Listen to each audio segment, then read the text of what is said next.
Youth हमेशा ही सरकारों के लिए प्राइम फोकस का सब्जेक्ट रहे हैं। दावे और वादे हर साल हर सरकारों ने किए हैं, लेकिन हकीकत उतनी सम्मानजनक नहीं कहे जा सकते। हाल ही में मध्य प्रदेश भाजपा ने जबलपुर के युवा नेता अभिलाष पांडे को मध्य प्रदेश भारतीय जनता युवा मोर्चा की कमान सौंपी है। उनके पास किस प्रकार की योजनाएं हैं युवाओं को प्रोत्साहित करने के लिए, उनके आत्मनिर्भर और उन्हें शिक्षित करने के लिए, उनको उनके करियर में मार्गदर्शन के लिए किस प्रकार की योजनाएं हैं, तमाम सवालों के जवाब आज हम जानेंगे प्रदेश भाजपा युवा मोर्चा के प्रदेश अध्यक्ष अभिलाष पांडे से। अभिलाष जी, बहुत स्वागत है आपका हमारे खास कार्यक्रम। बहुत सारी उम्मीदों के साथ पार्टी ने आपकी ताजपोशी की है, क्या मानते हैं क्यों आपकी ताजपोशी हुई है? देखिए, मैं संगठन का काम करने वाला एक कार्यकर्ता था और संगठन में काम करते हुए, चाहे विद्यार्थी परिषद में मैंने 11 साल काम किया हो, चाहे युवा मोर्चे में मैंने प्रदेश के उपाध्यक्ष के नाते काम किया हो, चाहे प्रदेश के महामंत्री के रूप में काम किया हो, कहीं ना कहीं काम मैंने पार्टी के निमित्त काम किया है और पार्टी ने काम के आधार पर मुझे अवसर दिया है। निश्चित तौर पर मैं भारतीय जनता पार्टी का आभारी भी हूँ और भारतीय जनता पार्टी ने जो मुझे ये अवसर प्रदान किया उसमें मैं खरा उतरने का प्रयास भी कर। योजनाओं की अगर बात करें तो यूथ के लिए आपके पास आपकी झोली में क्या है, क्या कह सकते हैं? पर देखिए, योजनाओं की बात की जाए तो मध्य प्रदेश की सरकार ने ऐसी अनेक योजनाएं मध्य प्रदेश की सरकार चला रही है। आदरणीय शिवराज सिंह चौहान चला रहे हैं और केंद्र की सरकार भी भारतीय जनता पार्टी की है। आदरणीय मोदी जी का फोकस भी यूथ को लेकर है। कहीं ना कहीं यूथ की बड़ी महत्वपूर्ण भूमिका है सरकारों में, इसलिए युवाओं के हित की बात जो सरकारें करती हैं, वो सरकार सबसे ज़्यादा यदि कोई काम कर रहा है तो भारतीय जनता पार्टी की सरकारें कर रही हैं। मध्य प्रदेश के मुख्यमंत्री जी बहुत अति संवेदनशील हैं युवाओं के विषय को लेकर, चाहे युवा उद्यमी योजना हो, चाहे युवाओं को लोन की बात हो, युवा शिक्षा गारंटी योजना हो, विदेश पढ़ाने की बात की जाए, निकाह की, शादी की, सब प्रकार की युवाओं की शिक्षा से लेकर उनके वैवाहिक जीवन तक की चिंता कोई कर रहा है तो वो भारतीय जनता पार्टी की सरकार कर रही है। तो ऐसी अनेक योजना लेकर हम युवाओं के बीच में जा रहे हैं। आपको नहीं लगता कि पूर्ववर्ती सरकारों ने युवाओं को सिर्फ वोट हथियाने का एक माध्यम बना लिया था? देखिए, पूर्ववर्ती जो सरकारें रही हैं वो सरकारों ने इस देश को ठगने का काम किया है। 60 साल तक इस देश में जो विकास होना चाहिए था वो विकास नहीं हो पाया। 60 साल तक इस देश के नौजवानों को छलावा किया गया है। उसी का परिणाम है कि जब हम 60 साल बनाम 11 साल की बात आदरणीय मुख्यमंत्री जी की करते हैं, हमने 11 साल के उत्सव के रूप में मुख्यमंत्री जी का जो मनाया है, निश्चित तौर पर आदरणीय मुख्यमंत्री जी ने इतने काम कर दिखाए हैं कि 11 साल 60 साल पर भारी पड़ते हैं। आप ये गारंटी के साथ कैसे कह सकते हैं कि प्रदेश की सरकार ने युवाओं का कल्याण किया है? युवा नीति की बात करें, युवा आयोग की अगर बात करें, सिर्फ दावों से ज़्यादा हकीकत के धरातल पर ये उतर नहीं पाए।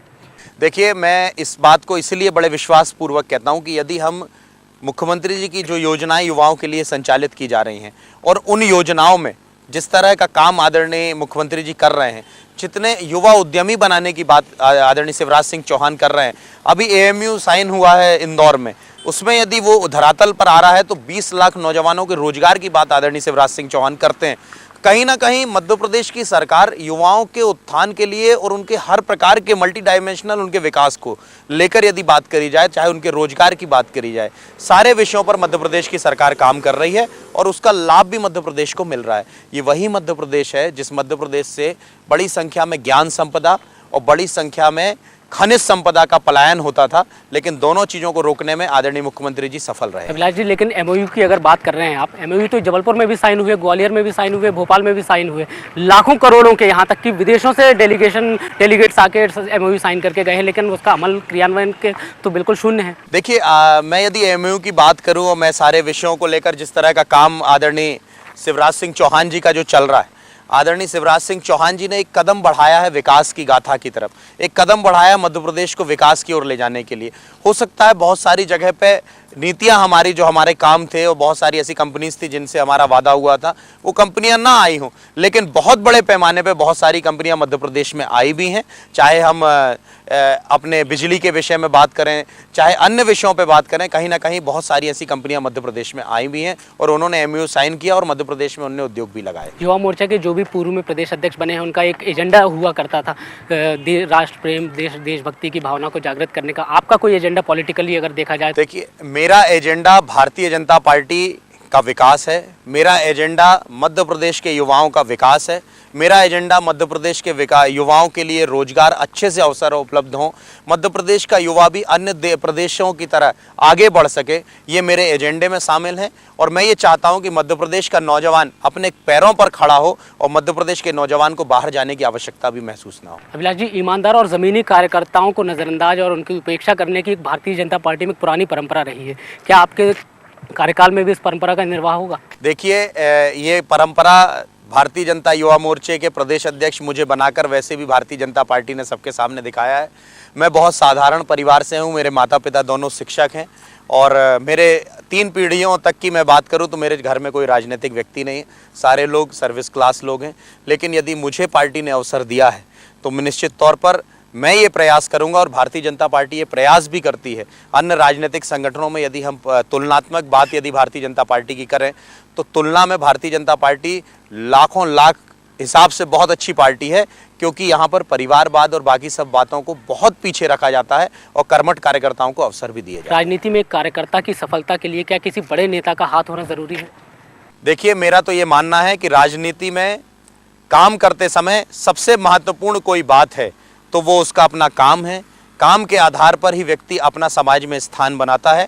हम थोड़ी बहुत प्रयास कर यहाँ वहाँ से जोड़ तोड़ लगाकर हम कुछ अवसर प्राप्त कर सकते हैं, लेकिन सर्वोच्च स्थान पर जाने के लिए हमको अपने काम के माध्यम से ही समाज के सामने अपना स्थान बनाना पड़ेगा। सवाल मैंने इसलिए भी पूछा कि आपके बारे में कहा जाता है कि आप BD शर्मा के बहुत करीबी हैं, संगठन के और 1-2 नेताओं के करीबी हैं, जिसके कारण कई नेता पुत्र और मंत्री पुत्रों की दावेदारी के बावजूद आपको युवा मोर्चा की कमान दी गई। देखिए, मैं संगठन का बहुत करीबी हूँ, संगठन में मैंने काम किया है। काम के आधार पर मुझे संगठन ने उपाध्यक्ष, फिर महामंत्री और फिर अध्यक्ष की एक नया दायित्व तो मेरे लिए ये पद नहीं है, मेरे लिए एक दायित्व है। इस दायित्व को संगठन ने मुझे जो सौंपा है उस दायित्व को मैं ईमानदारी से निभा पाऊँ। और रही बात कि मैं किसका करीबी हूँ किसका नहीं, ये मैं संगठन का करीबी हूँ, संगठन के बीच में ही काम करता हूँ। और मेरे लिए मुझे लगता है कि मध्य प्रदेश के सारे भारतीय जनता पार्टी के वरिष्ठ ज्येष्ठ श्रेष्ठ कार्यकर्ता, आदरणीय अध्यक्ष जी, आदरणीय मुख्यमंत्री जी, संगठन महामंत्री जी और जितने भी बड़े नेता हैं, सब ने ये एक मत से मुझे ये आदेश दिया है कि आपको युवा मोर्चे का काम अभिलाष जी, बहुत जल्द आप अपनी प्रदेश की टीम बनाएंगे और जिलों और नगरों में भी अध्यक्षों की नियुक्ति करेंगे। क्या पैमाना, क्या मापदंड तय करेंगे, क्या क्राइटेरिया रहेगा किसी को पद पाने के लिए? देखिए, मेरा क्राइटेरिया काम का होगा। काम के आधार पर कार्यकर्ता का विकास, कार्यकर्ता को जिम्मेदारियां, उसके किस आधार पर कितनी क्षमताएं हैं कार्यकर्ता की। मैं चूंकि 6 साल से युवा मोर्चे में काम कर रहा हूं तो मुझे बहुत सारे कार्यकर्ताओं के साथ अच्छे काम करने का अनुभव है। बहुत सारे कार्यकर्ता ऐसे हैं जो कई विषयों को लेकर काम नहीं कर पा रहे हैं, लेकिन मैं अपनी इस कार्यकारिणी में काम करने वाले कार्यकर्ता के आधार पर ही उनका चयन करूंगा। और ऐसे कार्यकर्ता जो अच्छे हैं लेकिन अभी भी पीछे कहीं हैं, उन कार्यकर्ताओं को मैं अवसर दूं, ये मेरी प्राथमिकताएं रहेंगी। शिक्षा हासिल कर रहा है लेकिन अपने करियर को लेकर बहुत चिंतित है क्योंकि मध्य प्रदेश में ऐसे अवसर नहीं है, इसके लिए कोई विशेष प्रयास आपकी तरफ से? देखिए, मैंने एक बार फिर अभी आपसे कहा कि मध्य प्रदेश की सरकार ने ऐसे बहुत सारे काम हैं जो मध्य प्रदेश की सरकार ने किए हैं। मध्य प्रदेश की सरकार ने अभी इंफ्रास्ट्रक्चर हमने 11 साल में जो डेवलप करने की बात की थी। मध्य प्रदेश एक बीमारू प्रदेश था, लेकिन उस बीमारू प्रदेश से विकासशील और विकसित मध्य प्रदेश बनाने के लिए जो संकल्प आदरणीय शिवराज सिंह चौहान जी ने लिया है, उस संकल्प के अंतर्गत शिक्षा के साथ साथ रोजगार के भी समुचित संसाधन जुटाने की बात कही गई है। और निश्चित तौर पर हम आने वाले समय में, और अभी भी मध्य प्रदेश की सरकारें मध्य प्रदेश के नौजवानों को रोजगार के संसाधन उपलब्ध कराने के लिए वचनबद्ध भी है और वो काम भी कर रही है। और आने वाले समय में और रोजगार के नए नए संसाधन उपलब्ध हों, इस बात को लेकर आदरणीय शिवराज सिंह चौहान जी सतत प्रयासरत भी हैं। विदेशों से भी जाकर हम अपना सहयोग ले रहे हैं। आदरणीय मोदी जी भी हमें इस बात के लिए सहयोग कर रहे हैं। तो केंद्र की और प्रदेश की सरकारें मिलकर मध्य प्रदेश में रोजगार को सृजन करने का काम कर रही हैं। क्योंकि ये सवाल इसलिए जायज़ लगता है क्योंकि मध्य प्रदेश का युवा यहाँ से बुनियादी और प्राथमिक शिक्षा तो हासिल कर लेता है, लेकिन हायर एजुकेशन के लिए बाहर जाता है और रोजगार के लिए वही प्रयास करके वहाँ का जबलपुर का ब्रेन या मध्य प्रदेश का ब्रेन जो है बाहर यूज़ होता है। देखिए, मैं आपकी बात से बिल्कुल सहमत हूँ। मध्य प्रदेश वो प्रदेश था जहाँ से खनिज संपदा और ज्ञान संपदा का लगातार पलायन होता था और मध्य प्रदेश से लोग बाहर पढ़ने जाते थे। कई ऐसे लोग थे जो कांग्रेस की सरकारें जब मध्य प्रदेश में थी, वही मैं कह रहा हूँ, 60 साल बनाम 11 साल की लड़ाई लड़ रहे हैं हम। 60 साल तक इस प्रदेश में लगातार नौजवानों का पलायन होना, ज्ञान संपदा और खनिज संपदा का भी पलायन होना होता था, लेकिन बहुत बड़ी संख्या में जो पुणे, बेंगलोर बाहर जाके लोग पढ़ा करते थे, हमारे जबलपुर की हम बात करें तो, लेकिन अब ये बड़ी संख्या में यहाँ पर एजुकेशन सिस्टम के अंदर बहुत सारे सुधार हुए हैं और मध्य प्रदेश में एक एजुकेशन सिस्टम एक बहुत अच्छे स्ट्रक्चर के रूप में खड़ा हुआ है। तो कुल मिलाकर मध्य प्रदेश में भी शिक्षा के नए अवसर सरकार की तरफ से मुहैया भी कराए जा रहे हैं। आपकी अगुवाई में अब युवा मोर्चा के नेता फिर युवाओं के बीच जाएंगे और उनसे फिर लक्ष्य तय करेंगे कि इतने लाख युवाओं को जोड़ने का काम करेंगे। क्या कह के जोड़े, और कोई अगर युवा जुड़ना चाहे युवा मोर्चा से क्यों जुड़े?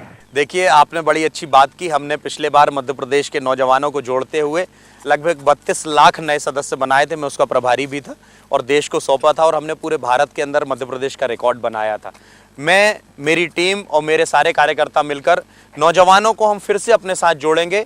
भारतीय जनता पार्टी की विचारधारा, सरकार की विकास गाथा, इन बातों को लेकर सरकार के अच्छे काम, प्रदेश के और केंद्र सरकार के और भारतीय जनता पार्टी की जो रचनात्मक और सृजनात्मक जो सोच है, जिस तरह से अच्छी तरीके से समाज के निर्माण की जो बात भारतीय जनता पार्टी करती है, उसको लेकर युवा नौजवान साथी 100% हमारे साथ जुड़ेगा और हम उनको जोड़ने का प्रयास करेंगे। अभिलाष जी, एक सवाल मैं करना चाहता हूं कि युवा मोर्चा या फिर सत्ता में आने के बाद युवा मोर्चा का चेहरा बदल गया है। पहले उत्पात मचाने वाला, उपद्रव मचाने वाला संगठन के रूप में इसकी पहचान हुआ करती थी। सत्ता में आने के बाद क्या गरिमा मेंटेन करने की कोशिश हो रही है? देखिए, कोई भी संगठन, युवा मोर्चा 3 प्रकार के कार्यक्रमों को संचालित करता है। हम रचनात्मक, आंदोलनात्मक और कार्यक्रमात्मक कार्यक्रम को लेकर समाज के बीच में जाते हैं। यदि आंदोलन की आवश्यकता पड़ती है तो आंदोलित होने का काम भी युवा करता है। यदि रचनात्मक काम करने की आवश्यकता पड़ती है तो रचनात्मक काम भी हम करते हैं और संगठन के विस्तार के लिए हम कार्यक्रमात्मक, ऐसे संगठनात्मक कार्यक्रमों को लेकर समाज में जाते हैं जिससे कार्यकर्ताओं का निर्माण हो और हमारे लिए सुदृढ़ कार्यकर्ता इकट्ठा हो सके। सरकार से कौन सी मांग आप करने जाएंगे? सरकार से मैं हमेशा यही आग्रह आदरणीय शिवराज सिंह चौहान जी से भी मैं कर रहा हूँ और आदरणीय मोदी जी को भी मैंने पत्र लिखा है कि मध्य प्रदेश के नौजवानों के लिए और कैसे नए अवसर मिल सकते हैं, मध्य प्रदेश के नौजवान और कैसे रोजगार के नए अवसर उपलब्ध करा सकते हैं, हमारे प्रदेश में कैसे नई नई बातें हो सकती हैं। अभी हाल ही में हमारे रक्षा मंत्री आए थे, तब मैंने उनसे एक बात और कही थी कि हमारे जबलपुर शहर में भी कुछ इस प्रकार की सैनिकों के जो शिक्षा होती है, जो पढ़ाई के युवा कैसे प्रोत्साहित हो सकें, इस तरह की भी कोई यदि सुविधा उपलब्ध हो सके तो निश्चित तौर पर जबलपुर के विकास के लिए और मध्य प्रदेश में इस प्रकार की भी एकेडमिक कुछ चीज़ों को शुरू करना चाहिए। ये सारी बातें लेकर आदरणीय मुख्यमंत्री जी से मेरा लगातार प्रयास रहता है कि उनसे बातचीत होती रहे और हमारे क्षेत्र के नौजवानों को अवसर मिलता रहे। आप प्रदेश का लगातार दौरा कर रहे हैं, कई जिलों में आप गए होंगे, किस प्रकार का फीडबैक है, क्या रिस्पॉन्स है कार्यकर्ताओं का उनके लिए? देखिए, मैंने मध्य प्रदेश के 18 जिलों का अभी तक दौरा किया है और अध्यक्ष बनने के बाद अभूतपूर्व लोगों ने मेरा स्वागत किया है। इंदौर जब मैं गया तो इंदौर में 8.5-9 घंटे तक कार्यकर्ताओं ने एक जश्न के रूप में, रैली के रूप में मेरा स्वागत किया। इसी तरह ग्वालियर के अंदर मैं गया तो 6.5-7 घंटे का वो चला। जब जबलपुर में आए तो जबलपुर ने तो पलक पावड़े बिछाकर मेरा स्वागत किया। निश्चित तौर पर ये स्वागत एक कार्यकर्ता के नाते मेरा किया जा रहा है, कोई अध्यक्ष और उसके नाते नहीं है। काम के आधार पर हम लोग यदि काम करेंगे तो निश्चित तौर पर अवसर पार्टी देती है और मुझे लगता है कि इस तरह के अवसर और भी नौजवानों को मिलते रहेंगे।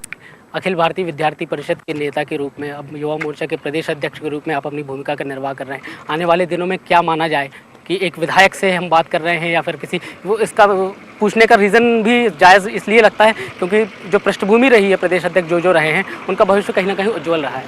देखिए, मैं एक भारतीय जनता पार्टी का बड़ा अच्छा कार्यकर्ता हूं और कार्यकर्ता के नाते यदि भारतीय जनता पार्टी मुझे आदेश करती है कि अभिलाष तुम्हें उपाध्यक्ष के रूप में काम करना है, अभिलाष तुम्हें महामंत्री के रूप में काम करना है, अभिलाष तुम्हें अध्यक्ष के रूप में काम करना है, तो मेरा ये प्रयास होता है कि पार्टी जो भी आदेश करती है वो 1 नंबर पे मैं उस काम को कर दिखाऊं।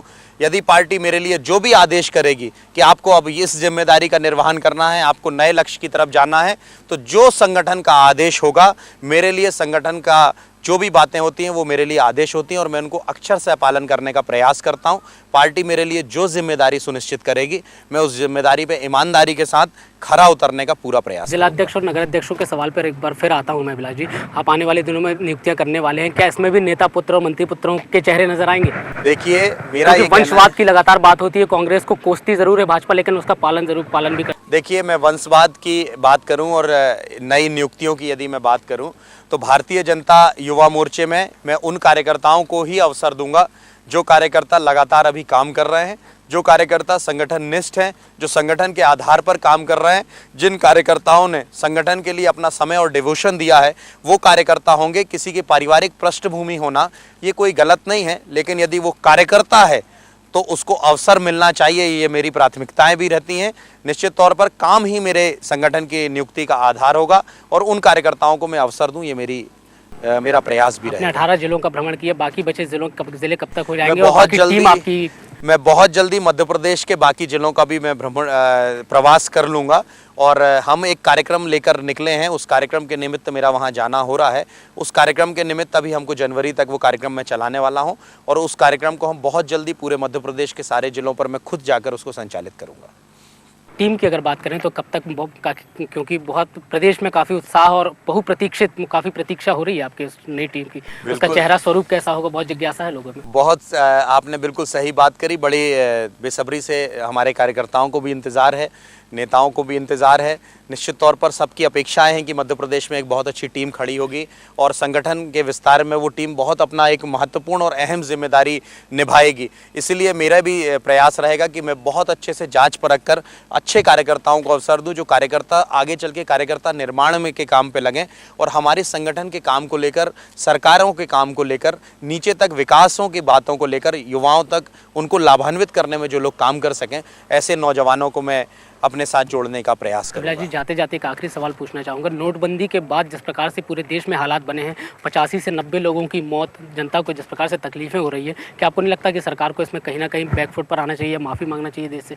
देखिए, मेरा आपसे एक इस बात को लेकर मैंने एक अभियान भी छेड़ा है, यूथ फॉर डिजिटल और डिजिटल पैसा के नाम से। आदरणीय मोदी जी ने जो निर्णय लिया है वो 100% इस देश के खातिर है, इस देश के सम्मान और इस देश को बचाने के लिए है।